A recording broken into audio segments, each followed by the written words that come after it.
Hey viewers and viewers, my name is General Red Strategist and welcome back to Sir, episode 728 now. So, actually recording this straight after the last one, because you remember in the last episode we did a podcast style little, one-sided discussion where I was talking about obviously games, or a game rather, I got recently off eBay and others that I had my eye on there.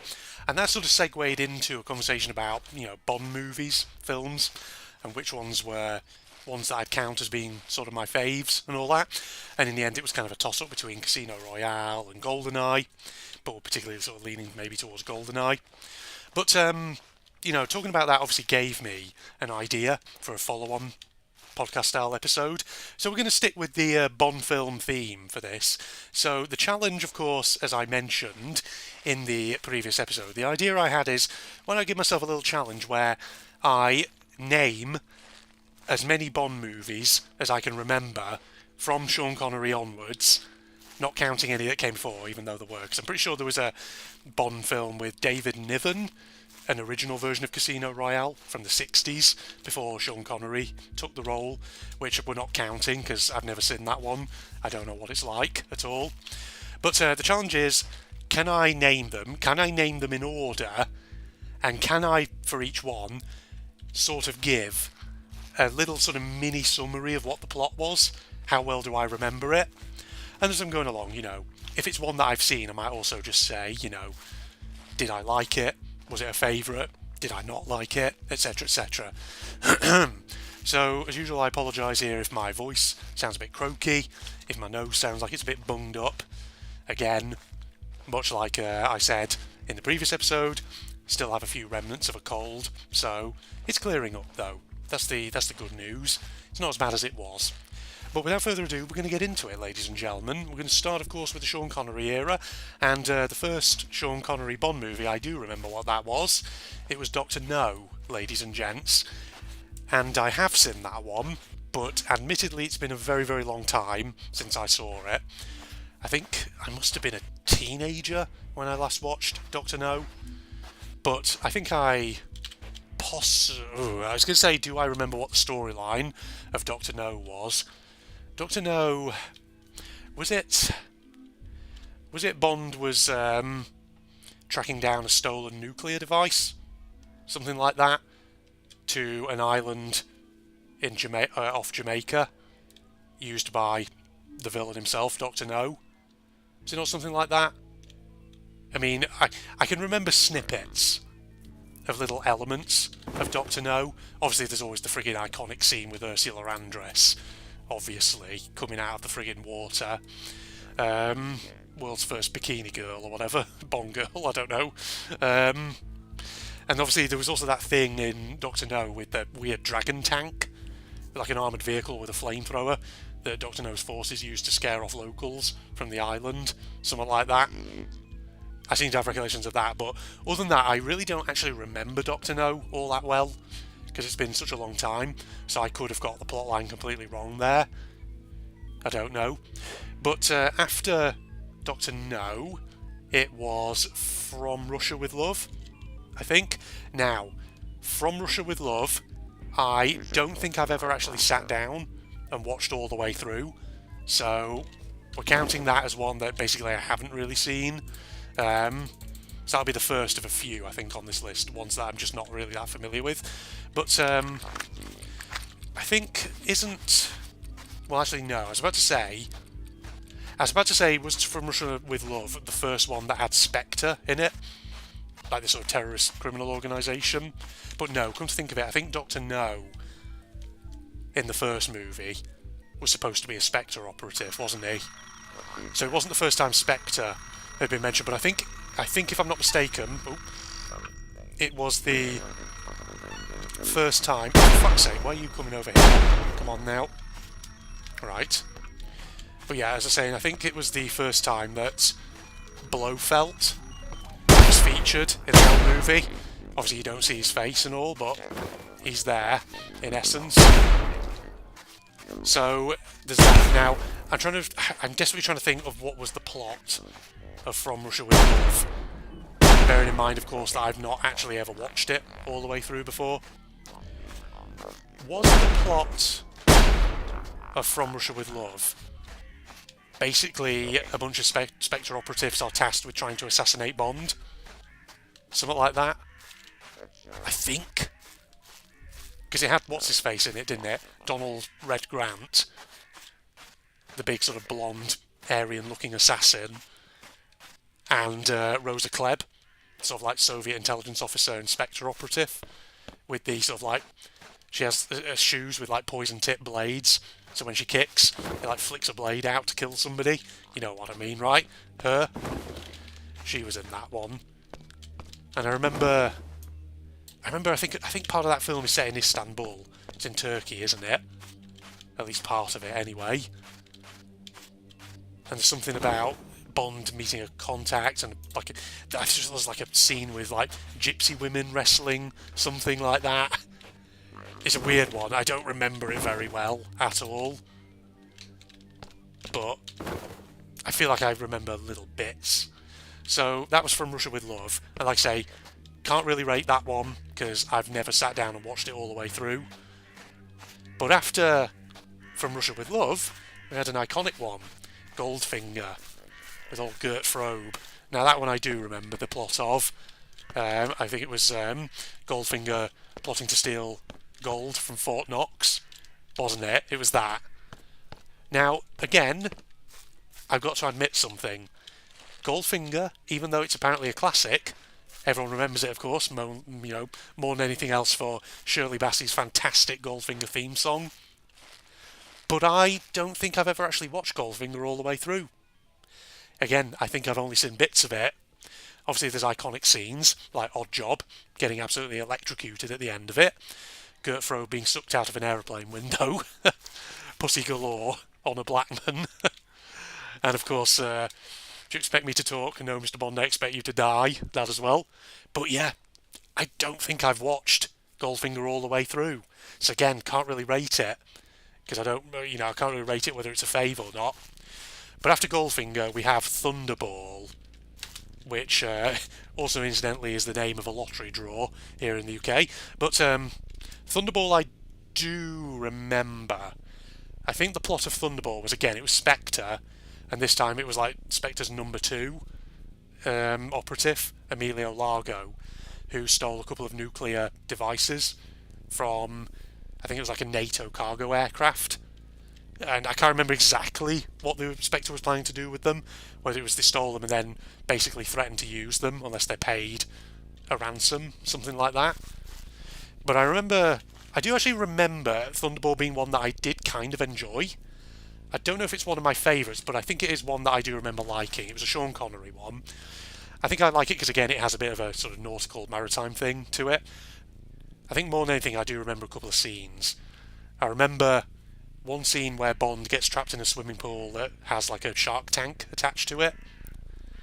There's another scene I remember where he's fighting Emilio Largo at the end, and they're on board Emilio Largo's yacht, and it's like sailing really fast, out of control. And it's, of course, old 1960s special effects in the background to make this yacht look like it's moving when they're doing interior shots, and it looks so cheesy and corny by today's standards. But yeah, I do have fond memories of Thunderball, so I wouldn't call it one of my favourites, but I'd certainly say it's one that I do remember liking. But, admittedly, it's been many, many years, I think, since I last watched it.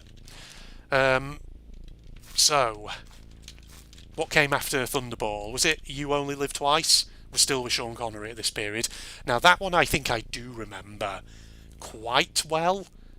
It was the one where Bond fakes his own death to convince Spectre that he's no longer a threat, and then he goes to investigate something strange that's been happening in Japan. Because the story, I think, in that one is that Spectre has developed like a space probe that can literally capture other space probes and satellites. And I can't remember the purpose for why they were doing that exactly. I think it might have been something like they took an American one and a Soviet one with the aim potentially of possibly trying to trigger a war between them. I think, was that it? Was that the plot? Maybe. But what I do remember, obviously, is that the majority of the film is set in Japan. And There's Blofeld's crazy fucking volcano lair even. Sorry, sounded like Doctor Evil for a moment then. My volcano lair. But yeah, it's that ridiculous volcano lair. There's the whole silly scene with Little Nelly, the flying machine that Q assembles.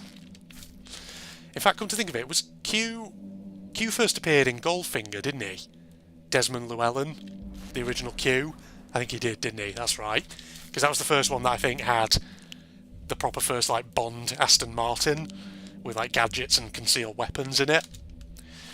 So yeah, but getting back to You Only Live Twice, like I say, I remember snippets of it. It was like Bond was working with the Japanese Secret Service, with Tiger Tanaka, whatever he was called, and Kissy Suzuki, the Japanese bikini girl, secret agent, who just spends most of her time, from a certain point in that movie, just running around in a white bikini. That's all I remember. You know, as they did back in friggin' 1960s films and all that. But, God, do I remember anything else? I think, was it Nancy Sinatra who did the theme tune for that one, for You Only Live Twice? I think it was. Yeah. Then, okay, so what came after You Only Live Twice? So I think after You Only Live Twice, it was On Her Majesty's Secret Service. Oh, incidentally, I should also say, You Only Live Twice, yes, I have watched. I do remember watching that one all the way through. And I'd say it was alright. It's not one of my favourites. It's not a particularly standout one for me, but it's okay. But yeah, On Her Majesty's Secret Service, I actually mentioned in the previous episode, that's George Lazenby's sole Bond film. And it's one of the few Bond films that I've never watched. So I don't know. I don't know what the plot of that one is, other than Bond goes to some kind of like skiing lodge or something that's actually controlled by Blofeld. Something like that. I can't remember what the plot really was, because I didn't watch it. So can't really say anything else about it. Then after On Her Majesty's Secret Service, we go back to Sean Connery, and that was Diamonds Are Forever, which I just remember being a really corny Bond film. I think it was the last Bond film that Blofeld would appear in for a long time. And it was obviously Blofeld in that one was played by Charles Gray, who really camped up the role. But from what I remember, I think the plot of Diamonds Are Forever is that Bond is investigating like a diamond smuggling ring, and then discovers that Blofeld is plotting to build like a satellite with a laser on it or something like that. I don't remember too well, because that's another Bond film that I've not seen, probably since I was a teenager. But yes, I just remember it being very corny. Because I remember there being a whole section where he's... So I remember, obviously, there's a section where he's in Amsterdam, I think, isn't there? And we're first introduced to Winton Kid, the assassins, who are really camp, and I think are pretty heavily implied to be gay lovers, something like that. And I actually remember, I think one of them was played by a jazz musician called Putter Smith. Was he called Putter Smith? I think. But other silly stuff I remember in that film, Bond getting trapped in a crematorium oven. There was a section in Las Vegas with, what was she called? Plenty O'Toole. And then Tiffany Case later on, who has some kind of line at a gas station somewhere in the States, where there's an impatient driver bleeping the horn behind her. She's like, if you're going to lean on that tooter of yours. Then there's like Bambi and Thumper in that film as well. Those two like scantily clad female bodyguards who Bond encounters in a mansion, something like that. Oh, and then there's like a whole section where Bond escapes in a moon buggy. It's a weird fucking movie, that one. I just remember it being really camp, really corny. But yes, that was Sean Connery's last one for a while. Now I say last one for a while because technically there was another Bond film with Sean Connery in it, but we'll come to that a bit later. So obviously by this point we're getting into the 70s, and now we're onto the Roger Moore era of Bond. So the first one that Bond was in was Live and Let Die, I do believe. Now that's another one that I don't think I've actually seen before, Live and Let Die. I think in fact I've barely seen anything of it, in contrast to some of the other ones. But yeah, Live and Let Die, don't really know what the plot of it was. All I remember is that the villain was Dr. Kananga, and there was a whole thing with like voodoo or something. Or rather, he had like an underling who was like a voodoo priest who used it to basically control kind of the locals in the area where Kananga had his base, something like that. I think that was what it was. But all I remember one thing I do remember from what I've seen of Live and Let Die is that the way that Bond kills Dr. Kananga at the end of it, kind of by today's standards, sort of is a bit, how should I say, un-PC? Because basically, you know how, let's say in a lot of old-fashioned depictions, black people are often drawn in a way that is a little bit stereotyped and offensive. You know what I mean? If you know, you know. Basically, the way Bond kills Dr. Kananga at the end of that movie is he has like a weird like a charge thing that causes like an inflation of air, and he literally inflates Dr. Kananga. And there's a lot of people who, you know, today point to that and say, "Yikes, that feels a bit," because just the way it unfolds, the way Kananga's body inflates, is just kind of it's like reminiscent of stereotypical ways that black people were often depicted in things like cartoons and stuff like that, old-fashioned cartoons and whatever else have you. So yeah, there's that to it. But after Live and Let Die, it was The Man with the Golden Gun with Christopher Lee as Scaramanga, the assassin who Bond has to track down. Now, The Man with the Golden Gun, again, that's another one that I've not seen for many, many years. But I think I've got the plot line about right there, haven't I? It's basically Bond trying to track down and, you know, Scaramanga, the assassin, he with the golden gun, in essence. Why am I getting frame rate stutters all of a sudden?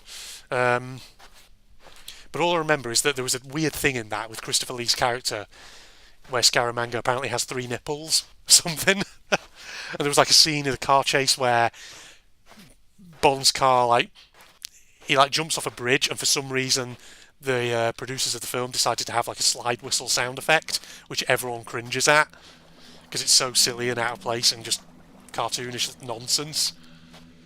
And also Scaramanga has a henchman called Knick Knack, who's basically a dwarf. So yeah, a bit weird. Yeah, Live and Let Die, incidentally, that also had a henchman called Teehee, didn't it? Who was like a big guy with a metal arm with a claw hand on it, something like that. Was that Teehee? Could have sworn it was.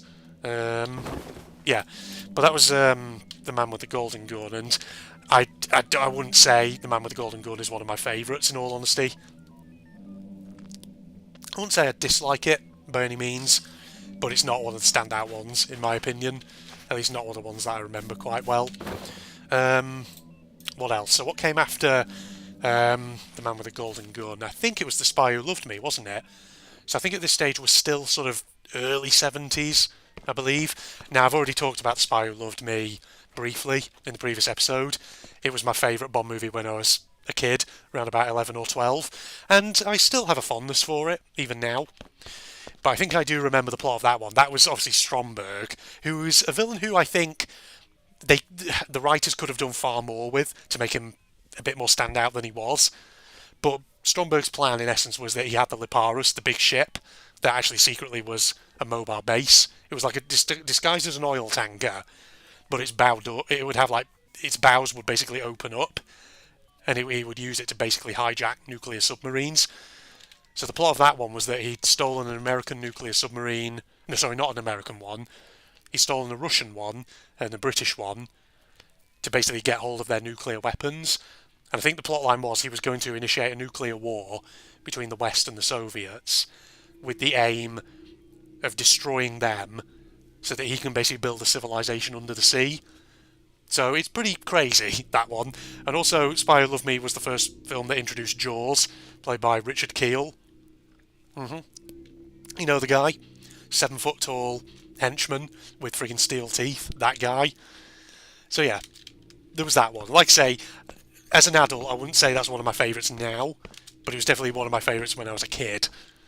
But yeah, after The Spy Who Loved Me, what was after that one? After that one was Moonraker, wasn't it? With Hugo Drax, who was plotting to sort of like release, I think, a poison gas in Earth's atmosphere. Something along those lines. And that one also brought back Jaws, which honestly I think should never have been a thing. the producers should never have brought Jaws back, because in Moonraker he was basically just complete comic relief, and it gets quite farcical. But Moonraker is one that I have not seen for many years, and personally, yeah, I was kind of air about it. I didn't really like it. Didn't think it was all that good. So after Moonraker, what was after that one? Was it For Your Eyes Only that was after that? Now that one I have seen before, like Moonraker, but For Your Eyes Only, what was the plot of that one? What was it? It was like, was it Bond trying to recover a stolen computer system that had been taken by a guy called Christatos? Because I remember there was a whole section of it where he was in Greece in that one. But yeah, I remember there was Melina Havelock in it. It was like some like Greek girl out for revenge or something like that, who basically Bond partnered up with. But yeah, I don't remember For Your Eyes Only that well. It's been so long since I saw it, and I think I've only seen it maybe once, something like that. So yeah, that my memory's rusty on that one. The one thing actually I do remember from it, and this is a very random detail, I'm pretty sure there's a scene in that where, okay, right, so little backstory. I've talked before about how when I was a kid, there was the occasion where, on occasion, my family, we would go on holiday to Greece, to the Ionian Islands.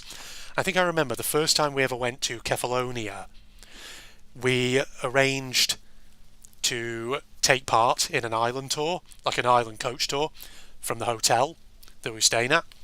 And one of the places they took us on this island tour was a winemaking facility for a company making Rabola wine, which I believe is like a Kefalonian specialty.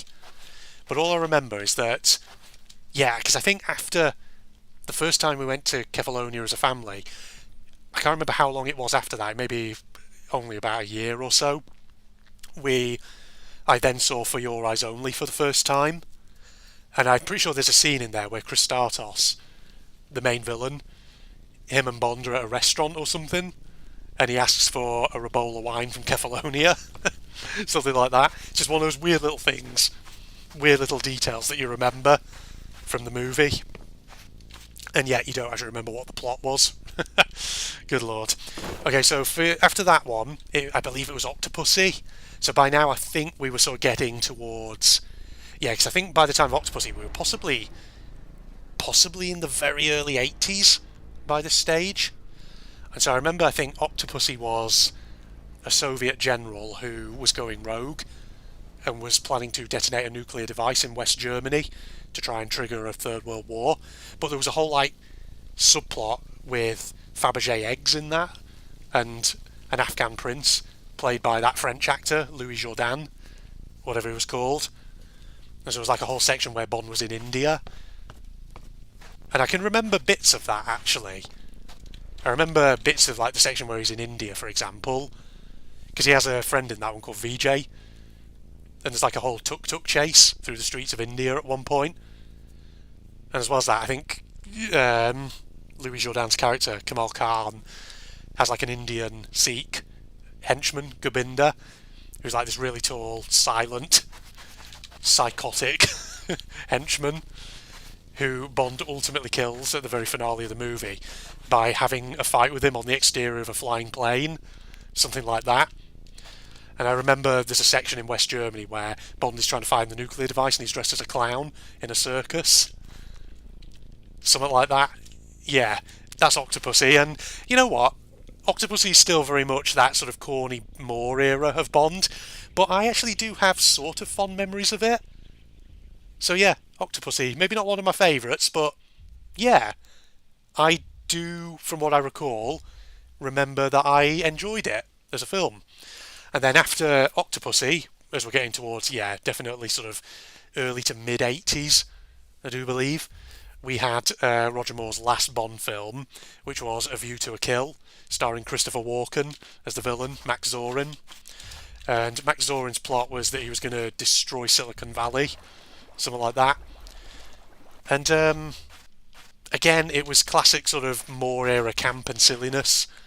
I remember there being like a chase scene through the streets of Paris where Bond is driving half of a car, something like that.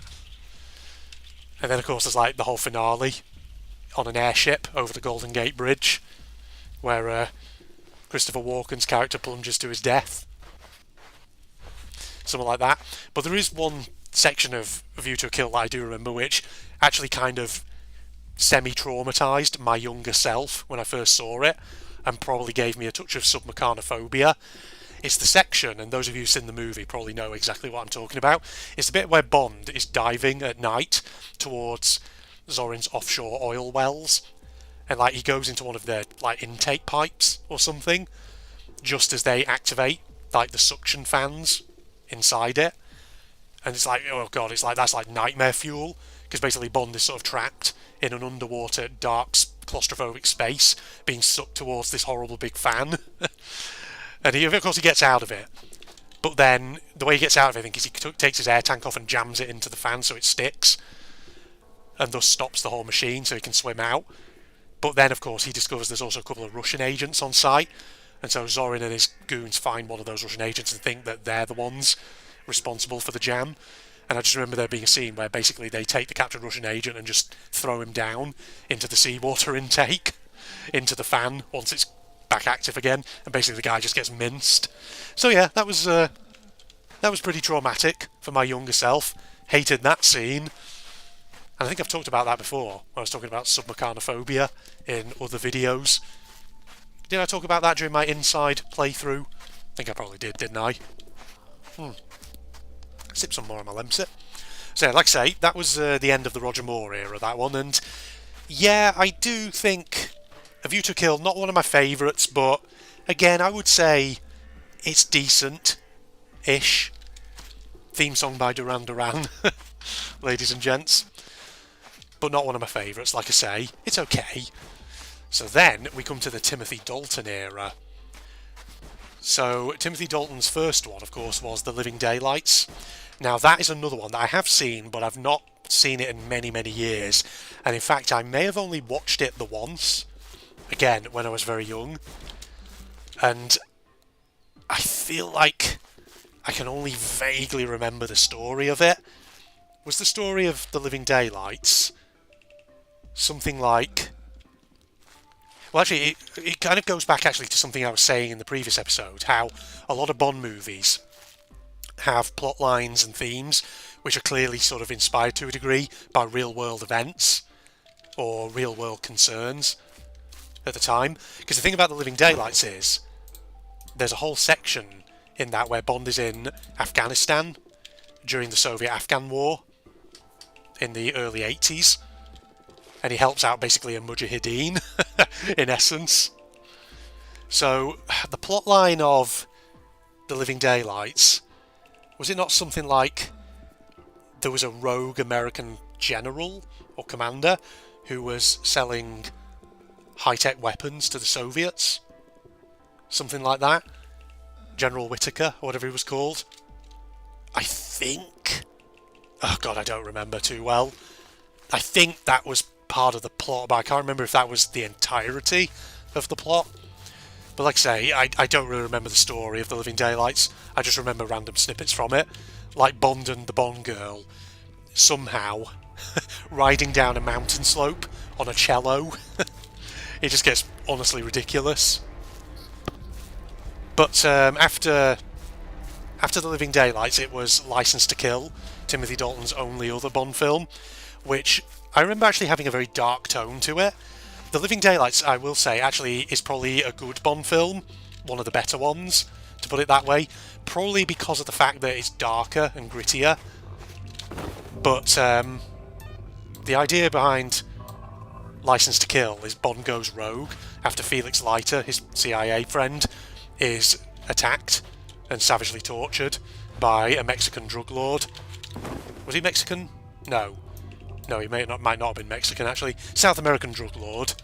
Something like that. And I just remember Licence to Kill having some really brutal moments in it. I'm sure those of you who are, familiar with Bond movies probably know exactly what I'm referring to here. Because the thing about it was, there's obviously the scene where Felix Leiter is captured by Sanchez's goons, who then lower him into a shark tank, and he gets absolutely horribly mutilated. So there's that. There's also the scene where Sanchez, in a rage, kills one of his henchmen by locking him in a pressure chamber, and basically just pretty much like overinflating him to the point where he explodes. And then, of course, there's the bit where one of the other henchmen is killed off by falling into an ore grinder. Something like that. Was that not what was happening in it? Something along those lines, I seem to remember. So yeah, License to Kill had some real brutal stuff in it. But like I say, it was probably therefore one of the more memorable Bond outings. And yeah, I have seen it. Not for a while, and again I may have only seen it once, but I do have recollections of it being reasonably good. Oh my god, there's so many fucking robots around here. Get rid of him. Whew. Yeah. So, License to Kill. Probably another one that, yes, I would say was a good one overall. Then, of course, License to Kill obviously was in the late 80s, if I remember correctly. And at that point, sorry, my phone just went off, probably someone texting me. Obviously then, there was a bit of a gap, and then you come to 1995 with GoldenEye, one of the ones I mentioned in the previous episode as being one of my favourite Bond films as an adult. And I pretty much actually explained the plot of that one last episode. That's the one where an ex-MI6 agent, played by none other than Sean Bean, Winter Is Coming, him, basically goes rogue, and with the assistance of a rogue Soviet general, gets his hands on an old Soviet spaceborne weapon system, and in essence plots to use it to steal money from, is it like the Bank of England or something? Something like that. Again, I know I said GoldenEye is probably one of my favourite Bonds, but it's actually been a while since I saw that. Then again, I actually do have it on DVD. I should probably watch it sometime. Again, probably be quite fun. Yeah, I might do that. But yes, GoldenEye, a great one. Like I say, mainly because of obviously all the post-Soviet imagery in it. Great one to watch if you've not seen it. And of course, it lent its name to a actual James Bond video game, GoldenEye N64 or whatever it was. Yeah. So yeah, we come to that. Then, as we get towards the late 90s, you had Tomorrow Never Dies, which I do remember being a fun one. Not one of my favourites again, but a good one overall, if you're just looking for a pretty simple, straightforward, action-packed romp, or whatever. And I do remember the plot of that one. That was the one that starred Jonathan Pryce as Elliot Carver, the villain. And Elliot Carver, of course, was like a media baron who was plotting to start a war between Britain and China, with the aim of basically, I think his aim simply was to get broadcast rights in China or something, which is really weird, but sure, whatever. But I do remember liking it because it's I remember liking it because the villain actually has a really awesome lair, a nautical lair, the stealth ship. And I just think, again, young me probably was like, oh, another, nautical/maritime lair and all that, kind of cool, yeah. So yeah, The Tomorrow Never Dies was, decent enough. I enjoyed it for what it was. Even though, it's not one of the standout Bond films. It has a couple of, Camp Corny moments in it, played for humour, like Stamper, Elliot Carver's big Aryan German muscle man, henchman, and Dr. Kaufman, this sort of like German assassin, who's like, I have a clear shot at your head, Mr. Bond. That guy. Yes. But that actually was the one where, come to think of it, Bond's car wasn't a British make. Because, yeah, come to think of it, yeah, for a lot of Pierce Brosnan's era of Bond, his Bond cars, I think, were BMWs. German cars, not like British Aston Martins, as they typically were. Oh, that reminds me, actually, I should have mentioned with Spy Who Loved Me, the Lotus Esprit. That whole fucking underwater car chase scene. God, how did I forget about that in The Spy Who Loved Me? That's like iconic, that is, from that film. But yeah, getting back to, obviously, to Pierce Brosnan's era, Tomorrow Never Dies, because GoldenEye didn't have like a proper car chase in it, or anything like that, because it had the tank chase instead, which was pretty awesome, don't get me wrong. But Tomorrow Never Dies had Pierce Brosnan's first proper car chase, and he had like a remote control car, not like an RC car, but his BMW, he had like a mobile phone that he could control it remotely on, so he could like drive it from the back seat. I remember that. So then, after Tomorrow Never Dies, and I can't remember I think this might have been like 1999, was The World Is Not Enough. Now that one I did mention in the last episode as one that I did think was decent, if not perfect, and I did enjoy it for what it was. Now, what was the plot of The World Is Not Enough? It was like, it starts out with Bond being assigned to protect a girl who everyone thinks is in danger of being attacked by terrorists, but then it turns out she's actually not a victim. She's actually in league with the main terrorist baddie, Renard, and it's something like they're plotting, I can't remember what it was, to like cause a nuclear incident with like a captured Russian submarine, something like that. I can't remember it too well, but I remember it having Robert Carlyle as Renard, the villain, the terrorist who can't physically feel things, so he doesn't feel pain. And I remember there being snippets, various things in that do stand out in my memory. There was a weird chase sequence in that, wasn't there, in like a pipeline or something? And I remember, though, one of the Bond girls in it, Christmas Jones, who everyone sort of remembers as being really cheesy and badly acted. And I have a feeling that, like many people have said, the only reason she was given that name, Christmas Jones, was so that Bond could make that silly quip at the very end. I thought Christmas only came once a year. That. Yeah, so World Is Not Enough. Not the best Bond film out there, but you know what? I do remember kind of enjoying it, as cheesy as it was at times. So, sure. Then, of course, we get to Pierce Brosnan's final one in the early 2000s, Die Another Day. Now, I remember seeing this as a cinema when it came out, when I was in my very, very sort of early tween years, or early teen years, or whatever.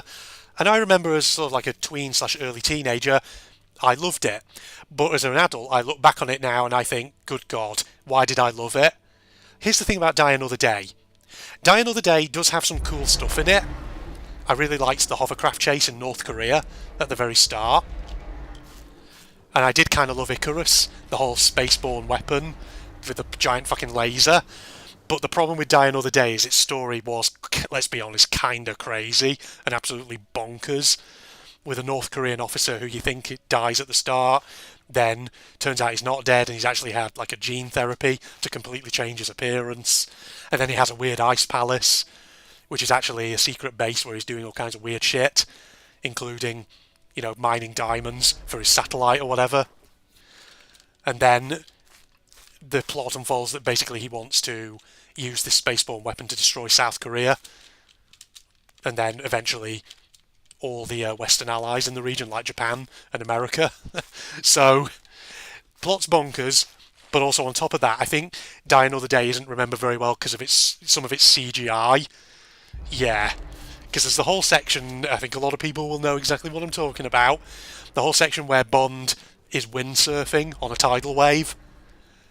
Yeah, the CGI, I think, is one of the things that people kind of rib it for, and honestly, I can fully understand that.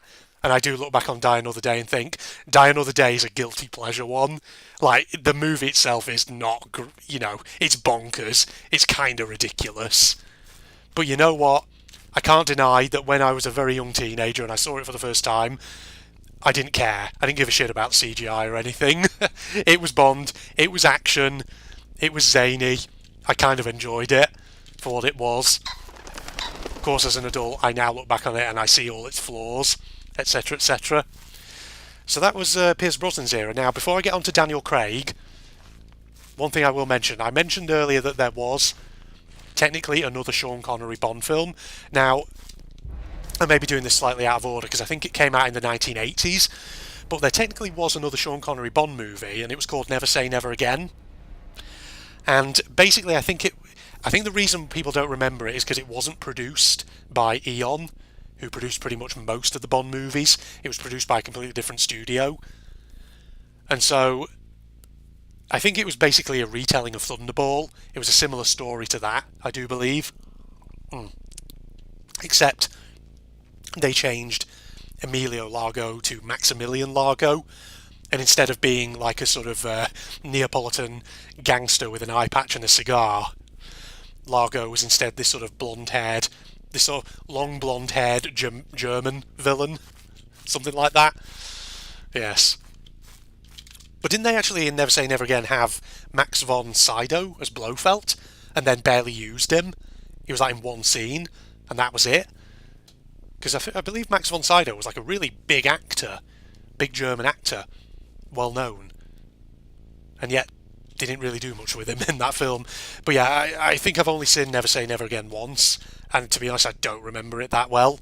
I think the plot essentially was similar to Thunderballs, but the only thing I can remember from it was a scene where Bond and Maximilian Largo have like a really weird 1980s arcade game, and they're like having a weird friggin' duel, something like that, via an arcade. Something weird, I can't remember.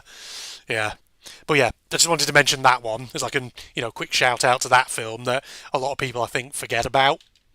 But no, going back to where we were, so we're through with all the Pierce Brosnan ones. Now, of course, we're on to the Daniel Craig stuff from the sort of mid-2000s to the present. Of course, that starts with Casino Royale. I mentioned that one already last episode as one of my favourites as an adult. I think it just had a much grittier quality to it while still preserving a bit of humour. I think overall it was just a great sort of comeback for the franchise. It was a good first one for Craig. And the plot, of course, was that essentially Bond was trying to track down and apprehend Le Chiffre, the terrorist financier, so that they could, so that MI6 could get basically an intelligence trove, in essence. So that was a good one. Then, of course, you had Quantum of Solace, and Quantum of Solace wasn't a great one. I mean, I didn't mind it. I thought it was okay. I didn't think it was as good as flipping Casino Royale. But yeah, I think the problem is that Casino Royale was so good that inevitably whatever followed it was going to have a very tough job of sort of basically following on from that.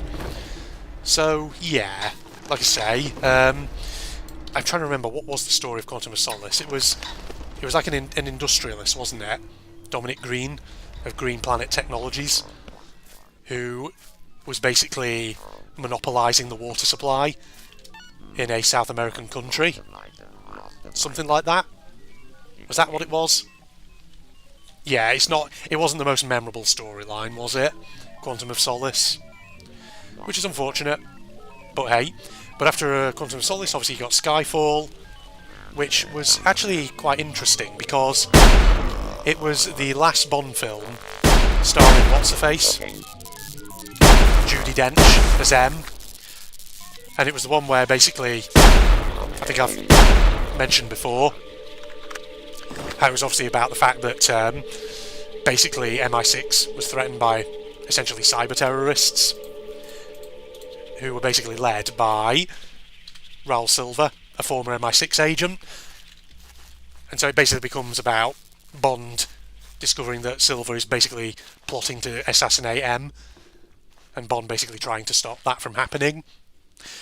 And I always found that kind of interesting, that Judi Dench's final Bond movie as M features a villain who is a former MI6 agent. Because, of course, if you go back to GoldenEye, GoldenEye wasn't just Pierce Brosnan's first Bond film, it was also Judi Dench's first Bond film as M. And GoldenEye was a film where the villain was a former MI6 agent. So Judi Dench's M doesn't exactly have a great track record for agents who stayed loyal to the UK, does she? 2 agents on her watch defected. Well, they didn't really defect, they just became outright international criminal masterminds, in essence. Which I always thought was kind of humorous. But it's also kind of humorous because, obviously, Skyfall, had the whole kind of thing about, cyber terrorism and hacking. And technically, GoldenEye did as well, to an extent, because it had Boris Grishenko in it, that one. The former Soviet hacker, who was basically one of Sean Bean's henchmen in that movie. Yeah. God, that's another bit of GoldenEye that I now remember. Boris Grishenko. Yes, I am invincible. Him. And then, of course, towards the end, when he's trying to crack Natalia Simonova's codes, he's like, I can break her codes. To which Sean Bean's character, Alec Trevelyan, just turns around and says to him in this really angry Yorkshire accent, "Oh, get on with it." Like that. And then, of course, Boris Grishenko dies after he gets doused in liquid nitrogen as he is doing his "Yes, I am invincible" thing. He just gets frozen in that pose. But I just thought it's a weird, sort of curious little parallel. How so many things in GoldenEye seem to get mirrored in Skyfall, kind of, in a manner of speaking. So yeah, Skyfall was it was decent. I enjoyed it. Thought it was. Again, not one of my favourites, but if I'm sat down watching TV and there's nothing else on other than Skyfall, I'll watch it. Sure. Now, question is, what came after Skyfall? It was Spectre, wasn't it? Where they formally brought back Blofeld, played by Christoph Waltz. And that's one, I think the plot of that one is that Blofeld, Spectre is kind of like infiltrating sort of an agreement, or engineering an agreement between nations to consolidate all their intelligence into a single system. So basically, he can get control of information, which again is actually a very sort of topical theme in today's world, information warfare and that kind of thing. So again, you see a lot of like real world concerns and events influencing Bond movie film plots. But yeah, Spectre, it was decent, but again, not one of my favourites. I think, Casino Royale, I think, was the best of the Craig era of Bond films. And then obviously there was one more film that Craig was in, No Time to Die, that's it. I couldn't remember its name for a second then. Daniel Craig's last Bond film, where he basically dies at the end, spoiler alert. But the plot with that one is that that's like a nanotech weapon gets stolen, and so Bond has to track it down, and he meets, obviously, what's he called, Savin? The villain? Was he called Savin? Oh god, I don't remember. I actually, even though No Time to Die actually is probably the most recent Bond film I've seen, I don't actually remember it that well. I remember snippets of it, like the fight scene after Blofeld is tricked into killing all of the Spectre operatives at the party in Jamaica or wherever it is. That was an awesome scene, admittedly. And of course, there's like the whole section on the poison garden at the end of it. But yeah, other than that, I actually don't remember much. I just remember the villain was played by Rami Malek. So, yeah. But with that, that's all the Bond movies, with a few thoughts. And I think I probably summarised most of them quite well there, in brief. So, I'm kind of pleased with myself. Like I say, I think I've got most of them correct, haven't I? I'm sure people can probably let me know in the comments. And you know what? That'll do it, I think. I think that'll do it for talking about James Bond films. Don't ask me about James Bond video games, though. Because, like I say, don't know the plots, because I still need to really play them. Which I will do, at some point, ladies and gentlemen, here on the channel. At the very least, I'll play Bloodstone, since I know that one will work on my computer. Whether I can get Nightfire working remains to be seen. But yes. Okay, well, not much else for me to really say, other than, I hope you enjoyed that. Hope that made for an interesting little topic to hear me prattling on about for friggin' ages. God, how long has this episode been? Feels like it's been quite a substantial one. Got to be at least like 30, 40 minutes, something like that. Makes for a good topic, doesn't it? So yes, like I say, hope you enjoyed. And I'll probably start just wrapping up the episode here as we go along, as we head back towards the jetty. So as usual, my social media links, propagandist channel link, etc, etc, all in the video description. Drink some more of my Lemsip, calm down my throat. If you enjoyed, a like is of course always appreciated. But other than that, ladies and gentlemen, thanks once again for joining me, and I'll see you next time for some more Sea Being Hunted. I'll say goodbye now, and then I'll just save the game over here in a sec. Alright, goodbye everybody. That's the drill shot. Okay, now, okay, can we go downstairs? I really want to go down. See what's down below. Sorry, I'm going to be spending a bit of a while in here, I think, ladies and gents. Just seeing what there actually is to potentially find. What's that? Right. It's not really creepy. Flavor of the rainbow. Did you play library furniture? I can't go there in a second. Hold on. As I'll say, caretaker self-care, a trend, it's a lifestyle. Luxus.